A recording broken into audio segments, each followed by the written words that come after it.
We are Steve and Jill. Together, we've been buying and reselling land since the 90s. Our data-centric approach leaves our buyers asking, how can you sell it so cheap? Here on the Land Academy Show, We answer that and more. I'm Stephen Jack Butella. and I'm Jill DeWitt, and this is the Land Academy Show. It's episode number 2048, and it is the fifth installment of 5 episodes all this week where we talk about buying and reselling a piece of land from start to finish. Today we're going to talk about selling it, the final piece. Which is great. I mean, most people I think are most excited here, like, yay, it's done, it's closed. I just got a check or a wire for X amount of money. Isn't this awesome? And I do agree with that. I still get more jacked on the buy side. I have to say, as a former recovering accountant, that I love when money comes in, not out. That's it. Isn't that funny? That's probably why it's so different for us. I like having all this property because I know what's possible. You like having all the cash. Cash makes its own money. Never mind. On another day, we'll talk about That'd be a whole different. philosophical. That's a different show. That's Jack by himself show, not Jack and Jill. Yes. Yes. What type of balance sheet do you pray to? That's the name of that show. There we go. And I will. By Jack. Just Jack. I just don't have to show up that day. Thank you. You just let me know when that is. On Monday, we talked about setting your acquisition criteria and then finding places to send mail. Tuesday, we talked about pricing and sending the actual land mailer. Wednesday, we talked about Jill's magic, how she creates land deals and how she basically answers the phone and gets stuff done.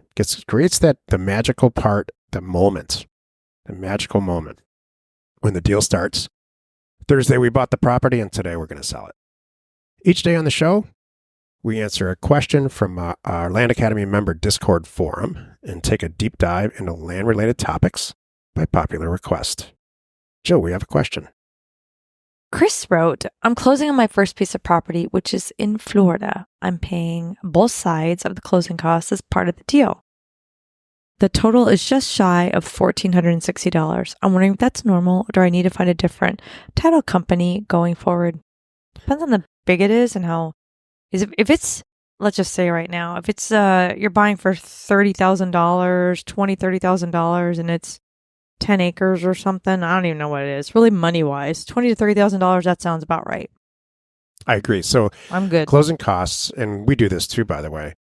We pay for all closing costs. It's one of those. Yesterday we talked about buying the property and making the seller feel comfortable. One of the things we do is we pay for all the associated costs. And $1,500 is right about the middle. We've closed larger properties in Southern California where it's $2,000 or $3,000 to close, and we've closed properties in the center of the country where it wasn't $1,000. Mm-hmm. Like Oklahoma. Sometimes it depends on. I mean, I've had attorneys that are cheaper, so you could shop around, but that's not nuts. I will say this: I don't offer to do that on the sell side. I let the sell side just play itself out. I don't complicate it and often I'm selling with we're going to talk about a little bit today, selling with a broker or an agent. And I don't say, oh, by the way, I'm paying all this. It's just complicated. When they do their traditional forms, we all just pay our traditional stuff on the sell side. It's all very organized in what's called a closing statement, formerly known as a HUD-1.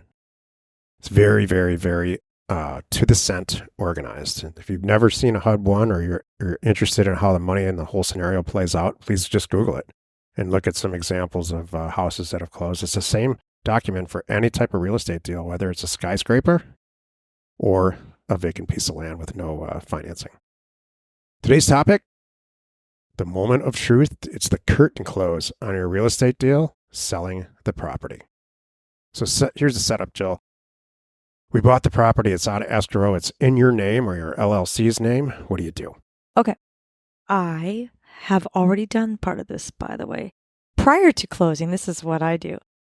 I'm in escrow. We're going to close on a week from Friday, let's just say. Now I'm starting to reach out to local agents. First thing I've done too is I've Googled or I've actually gone on like Zillow or Realtor or something. That's really what I've done. And I find agents in the area who have active and preferably sold comps that look just like what I'm doing. I know they have a buyer's list. I'm looking at their photos. I like their description. I see how long they've been in business. I've got their reviews, fill in the blank. I like them. So I pick out, I don't know, 3, let's just say, 3 that meet my criteria. And then I call them. Again, this is before I have bought the property. I want this to be ready to go the day I close on the property. That's why I'm doing it now. I'm doing it, 10 days, 2 weeks out from closing. So I call them and see who answers the phone. Who do I have a connection with? Who gets back to me? Who really shows up and looks at the property? Who is taking a serious interest? Who can I connect with? Who has a price that I agree with? All those things. So if you start with 3, you're going to end up with 1. Hopefully you're going to end up with 1. You're like, all right, Bill and I agree on this. Bill and I are on the same page. Boy, I thought I was going to list it for 65. Bill said, let's start at 80 because he thinks it's going to go somewhere in the 70s. I like Bill. And watch Bill be right, because I've had that happen too. I was wrong and Bill was right and got more money for it, and it paid for Bill. So that's what I do. So selling the property, and Bill knows I'm going to close on this day. And Bill might start to get some photographs in a drone. Bill might get some stuff lined up. That's the perfect scenario because I want it to go fast. I want the day that we own it, Bill to be able to have the listing ready and push the button. And I can say, okay, Bill, we're closing today. And he can go, bing, it'll be live at 5:00. Yes, awesome. This is great. And then the planet out there can look at it and start calling Bill to buy the property. I've often said, and I have 100 examples to back this statement up, I'm one person away from being wildly financially successful at anything I set out to do. And this is that one person. True. Bill here, who Jill's talking about, could be his first deal. And he is amazingly ambitious and knows absolutely nothing about what he's doing. And the property stays on the market for 6 months and never gets sold. Or he could go to a place like Mossy Oak or Whitetail Properties, who are national real estate franchises. Some of them are corporate owned and sometimes are franchised out that specialize in land. And so the people who work there as agents are really into land like we are. And so they make the deal go amazingly smooth. Jill might contact them and they say, oh my God, this is perfect for John Smith. Let's do the listing and I can sell it really quickly. One of the things you brought up, though, I like how you started this. So assuming I've done my work, everything worked out great, and I picked someone that's a seasoned pro. I don't know if I would have chosen Bill if it's his first deal. Oh. I could see that, and I know that. So I wouldn't have picked Bill. I saw Bill. So that's the thing. When I did my homework on Bill before I even called him, I know he has 3 that he already sold in the last 90 days that are the same size as mine. So that's why I called Bill. Okay. So, but what you started to say, which is great, is how this one person can make you wildly successful. Here's why. I have a Bill in every state and every market. I can have 25 bills all going at the same time. Think about that one. Yeah. Because the minute, right, I'm in escrow, this is the kind of the end of the line for what I have to do. Then it's just kind of managing and fun. I made the deal. I open escrow. I'm managing the deal to close, talking to Bill a little bit, and then I'm basically passing the torch to Bill. And I got a bill here and a bill there and a bill here and a bill there. And then it's my job to do 2 things. One, once a week I connect with all my bills. It's really easy. And actually my staff does that. And I get a report every week on every single agent, what's going on. We had 6 showings. This is how many views we've got. I think this person's going to put in an offer tomorrow, whatever it is. They have a little bit of a recap on everything. And it might even be, hey, they're suggesting we knock the price down a little bit just to get a little juice on it. I'm like, whatever it is. I see all that. So I'm managing that on one side.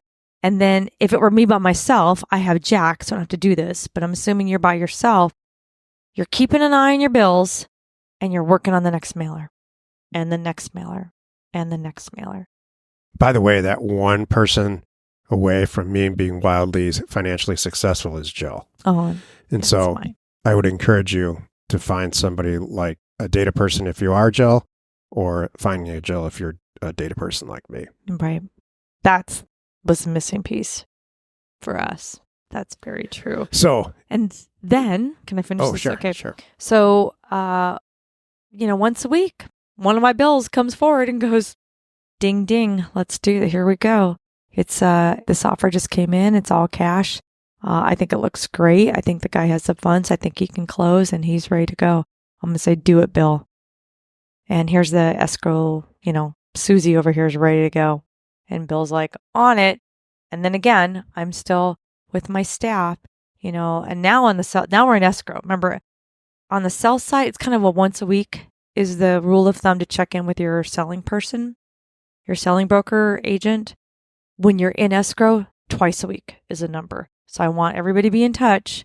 That's twice a week until the deal is done, closed, paid, recorded. It's great advice. Thank you. And then you rinse and read and do it again. And then you go, well, shoot. Here's the beautiful thing too. Now I've got Bill. Wow. Bill, I'm going to get 3 more. And Bill goes, well, hold on a moment. And if Bill doesn't do this, you ask Bill. Bill, I'm going to do 3 more of these unless, do you have anything else you should think I should do that would go even faster? Well, yeah, double the parcel size, because I had so many people that asked about this property, but they wished it was 10 acres instead of 5. So if you can get me some 10s, I'll sell those all day long. And then away you go. Now you got yourself a new acquisition criteria and you start the process all over. And you have a team. You got Bill, you got Susie at ABC Escrow, and boy, whew, now you could spend a year and just spend a year, have a great time with those people, or have 3 more in a perfect world in 3 other states. So you've listened to 5 days of this. This is the 5th day. And you're saying to yourself, Jack, there's a lot involved here. True. Sure, I'm going to make $1 million a year doing it, or whatever number I decide, but there's a huge learning curve and a lot of stuff to do. That's why Jill and I created a group called Land Academy Pro, where you get to use our staff to do everything. There's obviously several things that you still need to do yourself forever, like choose an area place to send mail. You're responsible for finding your own real estate at the agent that Jill just described at the end of the deal. To qualify for Land Academy Pro, you need to participate in one of our career path sessions. The one that's coming up now is October 28th. That's Career Path 10. And the people that we are did in 2 this year, 2 in 2025. This is 2 of 2 this year. Part of being an active Land Academy Pro member, and I'm not selling anything here, part of being an active Land Academy Pro member is that you get free access to any of the career paths. So all of the current Land Academy Pro members, if they want to, will be in attendance for career paths. So these are people that are doing deals every week. Yeah. So you can expose yourself to them and get a real world exposure to people who have joined Land Academy and are doing well. Mm-hmm. And sometimes not so well. And sometimes they've got deals that, what do we do now? We did this, we made a mistake, and that's what this is about. Solve it. Yeah. Figure it out. This is good. Thank you. If you have questions about any of that, please email support@landacademy.com and they'll tell you all about it. Perfect. You know what you just brought up? The bottom line is, I was just thinking, just say this. Whoever you are, whatever you need, we can do it. Personal, help with this, help with that, finding a partner, dream it up. If any of this makes sense to you, whatever level that you're at, we'll get you there. If you have more than one personality disorder, joining Career Path is not for you. Oh. You would not be the first person who joined Career Path. Where did that come from? Because the people who want to join Career Path and get something out of it and launch their career, you don't need to deal with John over in the corner who has OCD and needs everything repeated 42 times. Why is this on your mind right now? Because I want the people. Did you see something? Is there what am I missing? I want the people who want to learn to join Career Path and the people who are cuckoo not to. Okay. Because I'm the host. Well, okay, let's just say this. If you're thinking about Career Path, there's an interview process, and that's part of the reason why. We'll just leave it at that. Oh, okay. That was really, that was left field, but I appreciate that's important to you. I just had memories. Okay. Join us next week for 5 more interesting episodes. You are not alone in your real estate ambition. We are Jack and Jill. Information and inspiration to buy undervalued property. We hope you found our content valuable and we appreciate your support. If you have not already, please check out our channel and hit the subscribe button. And your comments and suggestions help us to create the content you're here for. Hitting the like button helps to support our channel's algorithm and gauge your interest for future shows.